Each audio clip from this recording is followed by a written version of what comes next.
And we got some college basketball headlines to get through. How about this one, Brian? Tom Crean back into the coaching fold. He was previously an ESPN analyst. He has agreed to a 6-year deal with the Georgia Bulldogs. The school announced the hiring yesterday. News conference scheduled today at 3 o'clock Eastern time. And as a guy, Brian, who wants all the headliner coaches coaching for as long as possible, I think this is awesome. What do you think about this? Yeah, this is the perfect hire for Georgia.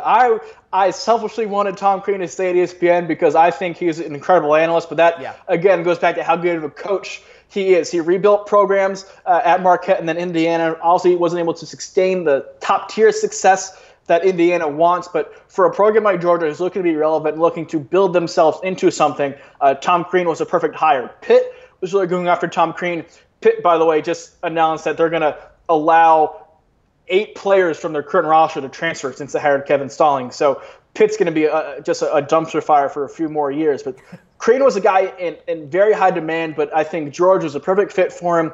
Very close to that rich Atlanta recruiting base. For a program that's looking to get themselves on the map and relevant nationally, they couldn't have hired a better candidate, I don't think, than Crean. Do you see him kind of like a turnaround CEO in a sense that like he can change the culture of a program, move it in the right direction? And is that kind of the vision here for Georgia? Yeah, absolutely. I don't know if we should in Indiana. I don't know if he can sustain really top-tier success. He had some good years at Marquette, which is why he got the Indiana job. But for a program like Georgia, who's not necessarily expecting to be a top 20, top 15 team every single year, getting to the NCAA tournament on a yearly basis will be a start, and then they'll go from there. And Crean certainly has the resume to show that he can do that. Okay, so there's something about ESPN analysts becoming head coaches again. Chip Kelly on over to UCLA in college football, and then we got Tom Crean heading on over. And oh, by the way, John Gruden back into the coaching fold too. Some sort of theme here. Interesting stuff. Let's get into the next headline here. Deandre Ayton is indeed declaring for the draft.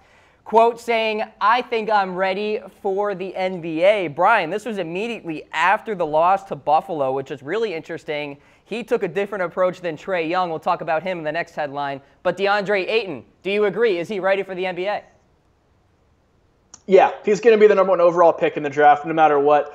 Looking back on the Buffalo loss for Arizona, maybe there was some aspect of him checking out. Maybe that shows the larger mindset of this team that they were ready for the NBA or a better, bigger games later on in the tournament. Sean Miller had said a couple weeks ago, which is really weird, that Ayton and Alonzo Trier and Riley Hawkins were not going to be back with the team next year because they were all going to go pro. They didn't say that, but they said they weren't going to be back with the team next year because that seems to be the way that they were leaning. So it's not a huge surprise, especially for a prospect like Ayton, who's so gifted and so good. He's drawn comparisons to David Robinson, which are very, very warranted. It's just a little surprising whenever you hear somebody after a tough loss like that to come out and just say, yeah, I'm done, I'm moving forward.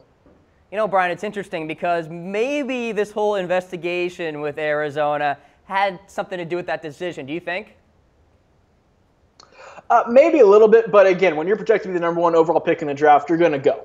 Yeah. And so we can try and find all the underlying other factors, but that's the big one, and when it comes down to it, that's why he left. So DeAndre Ayton headed to the NBA draft. What about Trae Young? So his squad lost yesterday to URI. We're saying in our headlines that he may declare. We can't say for sure because he has yet to decide. He's going to discuss with his family later in the week. Recently tweeted, quote, "I'm just getting started." So kind of Rob Gronkowski level of we're not really sure what that means in terms of Gronk with the retirement. Trae Young, same could be said about him declaring. But, Brian, you're saying 100% he's going. Yeah, I think he's in the same boat as Saquon Barkley was when after Penn State's win over Washington in their ball game, he said he hadn't thought about it and wasn't sure, and then went out and declared the next morning. I don't think Young's going to declare today, maybe not even tomorrow, but he's going to go. He's going to be a top 10 pick in the draft. He did throw out a little nugget after the game that he wasn't sure. Oklahoma only has one senior on the roster, so everyone's going to be back, and he didn't know. He would have to weigh that into his decision. But again, when it comes down to it, you're a top 10 pick in the draft. He doesn't really have anything to gain going back to Oklahoma. He'll end up leaving, and will be in the mix with Colin Sexton to be the first point guard taken, but he'll be a top 10 pick.